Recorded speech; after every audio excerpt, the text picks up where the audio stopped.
تعسر وتمم بالخیر وبک نستعین، یا فتاح یا فتاح یا فتاح، 2 چیزیں ہو گئی.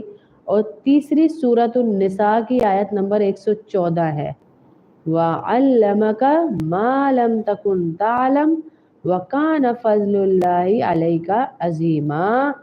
یہ ایسی آیت ہے کہ آپ کو اگر بھولنے کی عادت ہے، آپ کو کوئی چیز یاد نہیں ہوتی، کند ذہن سے کند ذہن عورت، بچہ، بڑا، بوڑھا جو بھی پڑھے گا اللہ اس کے ذہن کو کھول دیں گے انشاءاللہ. یہ اللہ کا وعدہ ہے، اللہ کا وعدہ ہے اس سورت کے پڑھنے والے کے ساتھ کہ میں اس کے لیے تمام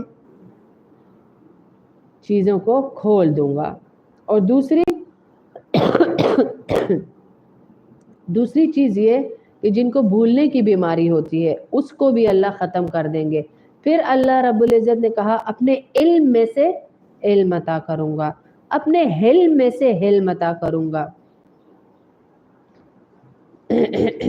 اور اپنے حلم میں سے علم کا مطلب ہے جتنا صبر اللہ کر رہے ہیں نا، اللہ نے اپنا صبر خود ڈیفائن کیا، خود قرآن میں بتایا کہ میں اتنا صبر کر رہا ہوں کہ کافر نعوذ باللہ میرا بیٹا تک بنا چکے پر میں انہیں پھر بھی روزیاں دے رہا ہوں، یہ ہے میرا صبر. ایسا صبر والا اللہ اس آیت کے پڑھنے والے کو بنا دیں گے جو سورۃ النساء کی آیت ہے 114 نمبر.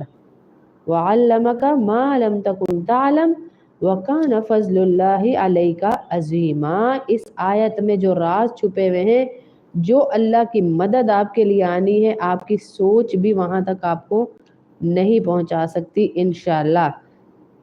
جہاں سے سورہ پارہ والمحسنات ہے نا، کون سا 5واں پارہ، اس کا ثلاثہ شروع ہو رہا ہے، جہاں سے اس کا ثلاثہ شروع ہو رہا ہے 5ویں پارے کا، وہاں سے آپ نے اس کو شروع کرنا ہے. آیت نمبر 113 ہے، سورہ 114 نہیں ہے، 113. وَعَلَّمَكَ مَا لَمْ تَكُنْ تَعْلَمْ وَكَانَ فَضْلُ اللَّهِ عَلَيْكَ عَظِيمًا. 3 چیزیں میں نے آپ کو بتائی ہیں بہترین حافظے کے لیے، بہترین، یہ بھی پڑھ لیں تو بہت ہے. سورہ نساء آیت نمبر 113، وَعَلَّمَكَ مَا لَمْ تَكُنْ تَعْلَمْ وَكَانَ فَضْلُ اللَّهِ عَلَيْكَ عَظِيمًا.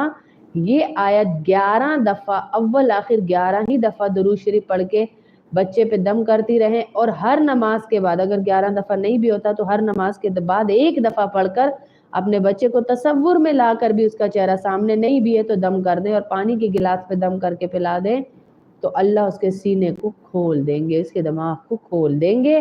رب اشرح لی صدری، دوبارہ بتا دیتی ہوں، رب اشرح لی صدری ویسر لی امری واحلل عقدۃ من لسانی یفقہوا قولی، یہ والی آیات، اور ربی یسر ولا تعسر وتمم بالخیر وبک نستعین، یا فتاح یا فتاح یا فتاح، یہ اور یہ سورہ نساء کی آیت نمبر 113، وَعَلَّمَكَ مَا لَمْ تَكُنْ تَعْلَمْ وَكَانَ فَضْلُ اللَّهِ عَلَيْكَ عَظِيمًا. کند ذہن انسان کو بھی آپ پہ لائیں گے تو اللہ کے وعدے ہیں کہ میں اپنے علم میں سے علم دوں گا، اپنے صبر میں سے صبر دوں گا، اور اس کے لیے کائنات کے دروازوں کو کھول دوں گا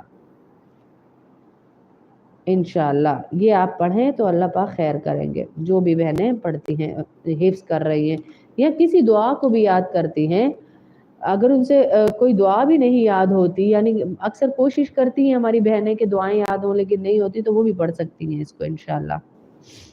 ٹھیک ہے. اب میں پڑھ رہی تھی پیغمبروں کے نام، بات بیچ میں ہی رہ جاتی ہے، تو میں نے ابھی پڑھائی کے بارے میں ہی بتایا ہے بیٹا، تھوڑا سا پیچھے کر کے آپ دیکھیں گی نا تو انشاءاللہ آپ کو ملے گا. تمام پیغمبروں کی گنتی تو نام معلوم ہے، مگر مشہور پیغمبروں کے نام بتائیے. جواب یہ ہے مشہور پیغمبروں کے نام یہ ہیں، اللہ ان کو صحت دے، آپ کے بھابھی کے بھائی کو اللہ صحت عطا، بھائی آمین اللہم آمین، صحت دے. ساری بہنیں دعا کر دیں، آمین کہہ دیں کہ اللہ ان کی بھابھی کے بھائی کو صحت عطا فرمائے، آمین. مشہور پیغمبروں کے چند نام یہ ہیں، آپ بھی یہ یاد کر لیجئے، اور انہی ناموں پہ اپنے بچوں کے، اپنی نسلوں کے نام رکھا کیجئے. بڑے اثرات ہوتے ہیں میری بہنوں ان کے، آپ بھی اس نام پہ نام رکھیے. حضرت آدم علیہ السلام